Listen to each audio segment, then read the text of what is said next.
Alright, this is a training video for the Scraper Pro Gold product. So if you can follow my mouse around the screen, I'll be showing you a little bit about the Scraper Pro product.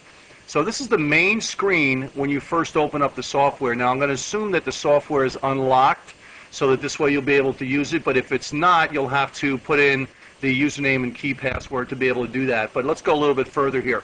On the top here you'll see that we have some links up here. The most important is the File section.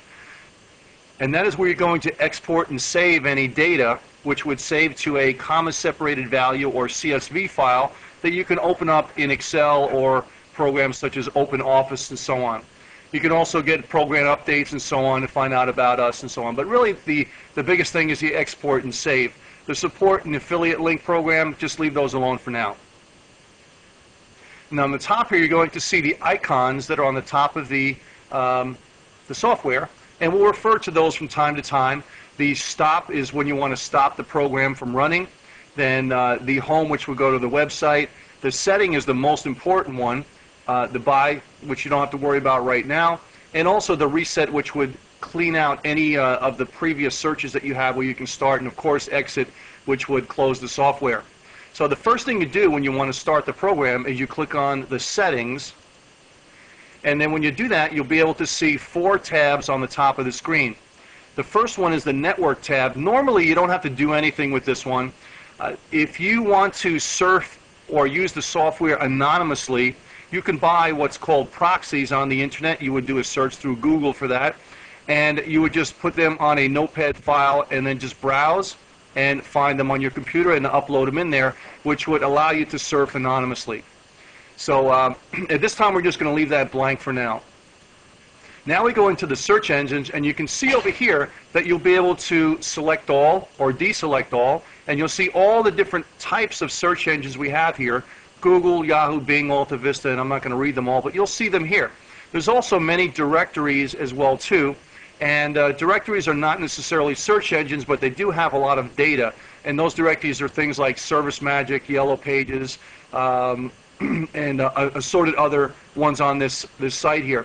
Now you can turn them off like this and say maybe all you want to do is Google. You can turn it on there, and or select it, I should say, and then you can maybe do other things like Craigslist or other ones here that maybe you want to go in specifically.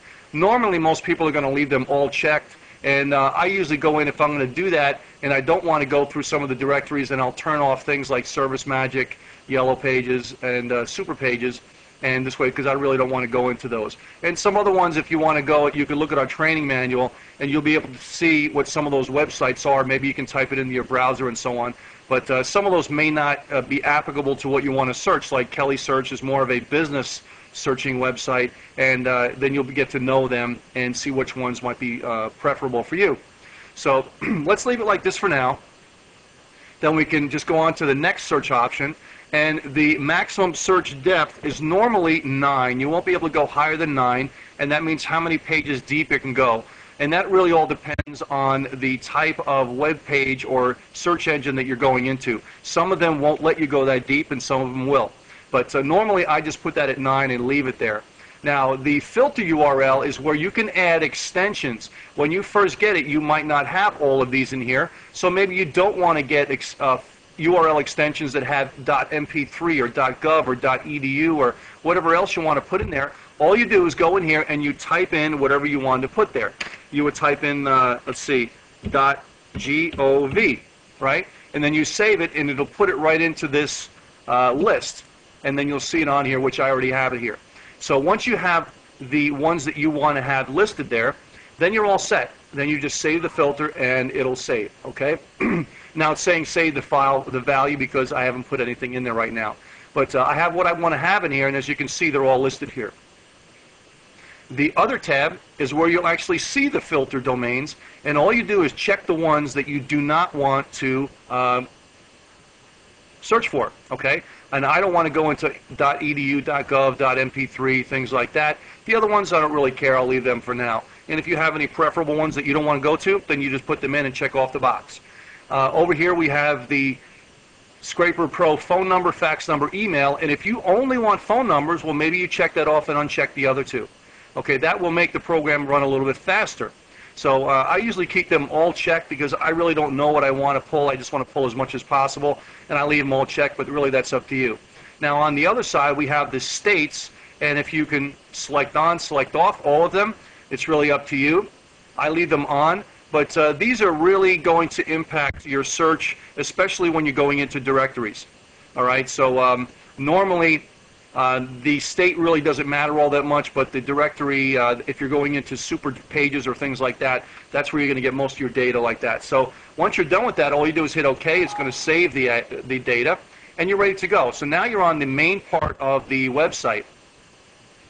All you do is go over here, and now you can type in any kind of keyword that you might want. Okay, that might be businesses. It could be work from home. It could be gold coins. It could be any possible thing you want to find. It could be names of companies. Maybe you want to search for a specific marketing company. Maybe you're into network marketing and you want to search for company names. Well, you can certainly go in and search for company names. You put in Amway, Prepaid Legal, Zango, and things like that. Maybe you want to search for cash gifting programs and you put in cash gifting. Well, I would put in something like cash and then cash gifting, and then you put the plus sign in between, which would help for the search and kind of link them together. You can also do other advanced search techniques like putting quotation marks and things like that, but we'll leave that this way for now. Let's go in, and I'm just going to put it in a network marketing program called Zango. So what the software is going to do is going to go through all of those websites and find anybody that's posting for Zango. Now, if I want to use this filter here, and I want to check that off, I can put in reverse keywords where I don't want to find, maybe I want to find with Zango, but I don't want to find with something else in it. So maybe it'll say call me or whatever in there that I don't want to find. So I could put that in there. Now I'm not going to put that in there right now, so I'll leave it unchecked, but that's a reverse filter situation so that this way you can do that. All right, so let's go click the start button up here.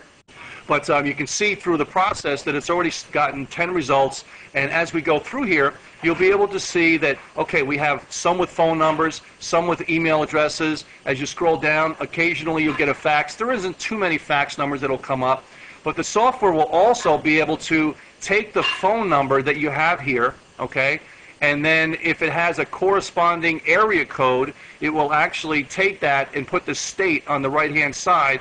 So this way, when you're calling them, you see the one up here with Florida, this one here, 508, it'll take that area code and correspond the state that's in there as well, so this way you know what state you're calling. Now, obviously, there's a lot of toll-free numbers and phone numbers that really don't equate with anything that has a specific area code, so you're not going to be able to find it with every one of them, but it's a nice feature that the software has. So over here, we have the 705 area code, and you can pull over to the right and see what's available there. Now, you'll also see the URL of the actual site that is pulling the information off. Okay, and if applicable, when you go into the directories, you'll see city, state, zip, and so on. Okay, so now let's go over here also. This is showing the top 50 results, or the most recent 50 results. If you want to see them all, then you click over here on the right-hand side, and you'll see them all. Once you start getting into hundreds and hundreds of results, then you'll start seeing that you might have to do that. Okay, so now that we have the information there, let's say that the software is stopped. And then we can go in, and all we do is go click to export, and the software will open up and ask you to save the file in Microsoft Excel or a CSV file. So now it's running here to be able to do that. So let's, at this time also, just stop the software. And I've gotten so many different leads from different companies and done all sorts of different kinds of searches. It's really a source for endless leads. It really depends on you at this point on how you contact them. How do you want to pitch your service or product to these people? So thanks a lot for watching this video overview on Scraper Pro Gold. Thanks a lot, and have yourself a great day.